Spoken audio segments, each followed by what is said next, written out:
Ooh, weigh. Weigh. Do you know what this word means? Well, you know what? Native English speakers use this word all the time. It's a very common word. But in my experience, English learners like you never use this word. Very rarely. Okay, so I want to help you know how to use this word a little bit more in your daily speech so you can be more like native speakers. Hey, if you like getting tips like this, I would love it if you subscribe to my channel right down there. Okay. Hey, buddy, you're going the wrong way. Hey, buddy, you're going the wrong way. Look at this guy. See this Jeep? This Jeep is driving the wrong way down a one-way street. Okay, this is a one-way street. The direction of the traffic is that way. You have to go that way. All the traffic has to go that way. It's a one-way street. But this guy is driving the wrong way down a one-way street. Maybe he didn't see the sign, or maybe he's just an idiot. Okay, so you could say, hey, buddy, you're going the wrong way. Okay, let's take a look at this example. Let's say this guy got into, a really bad lifestyle. He made some bad decisions in life. He got into drugs and alcohol. And one night, he overdosed on drugs. And he died. He died. He had a premature death. A premature death. Premature means early. Okay, it means before the proper time. Like if a baby is born premature, that means they're born early. Some babies are born after like 6 months. 6 months in the womb. Okay, that area is called the womb. Okay, a silent B on the word womb.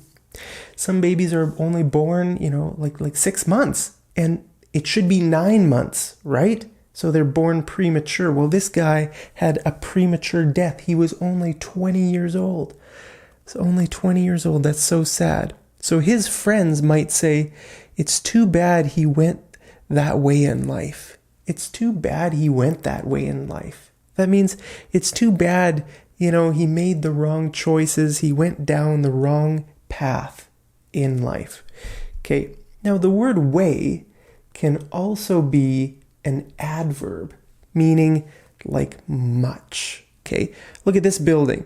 This building is way bigger than that building. Way bigger. That means much bigger. All right. I would way rather live on a beach than in the mountains.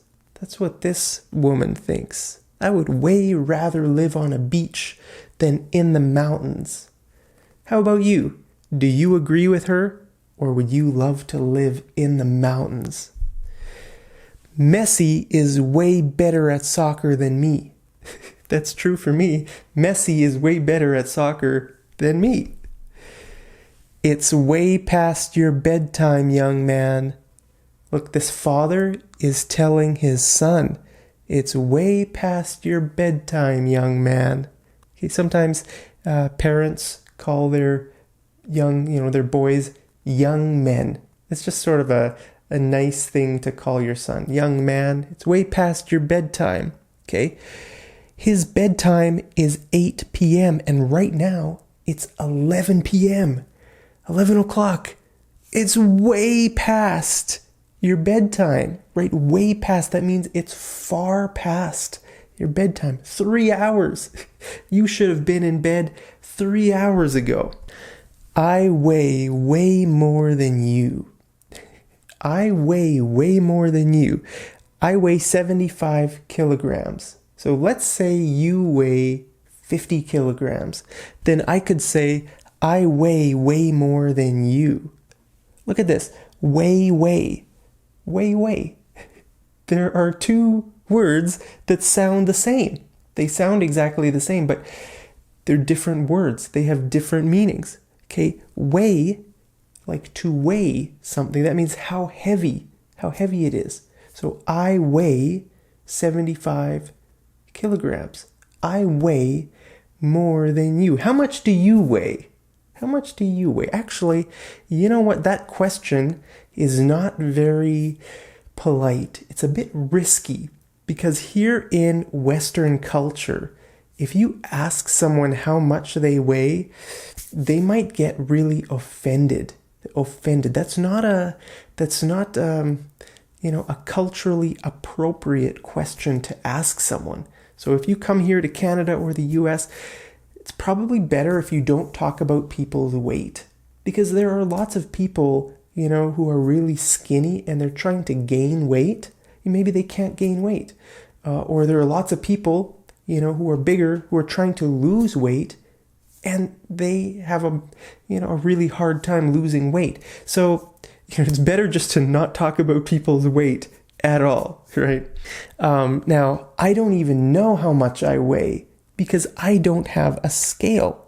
I don't have a scale. Do you have a scale in your house? I think I'm about 75 kilograms. Okay, I'm 177 meters. Not meters, 177 meters. That would be like as tall as a building. I'm 177 centimeters. What I meant to say was I'm 1.77 meters tall, about 5 feet 10 inches, and I weigh about 75 kilograms, I think, but I'm not sure. Okay, my girlfriend is way hotter than Britney Spears. My girlfriend is way hotter. I don't have a girlfriend, but if I did have a girlfriend, maybe she would be way hotter than Britney Spears. Okay, way hotter, that means more beautiful, much more beautiful, way hotter. English is way more useful than math in daily life. English is way more useful than math in daily life. Do you think this is true? Maybe if you work as an accountant or something, then maybe math is more important than English. But I'm an English teacher, so I like to think that English is way more useful than math in daily life. I hate math. In high school, math class was so hard. I passed, I did okay, but it was hard for me. I don't like thinking about numbers. I like words. That's probably why I like teaching English. All right, so let's do some homework. I want you to make a sentence with the word weigh. Make a sentence with the word weigh. Post it down there in the comments, and I'll see you over in the next episode of Mad English TV. Take care.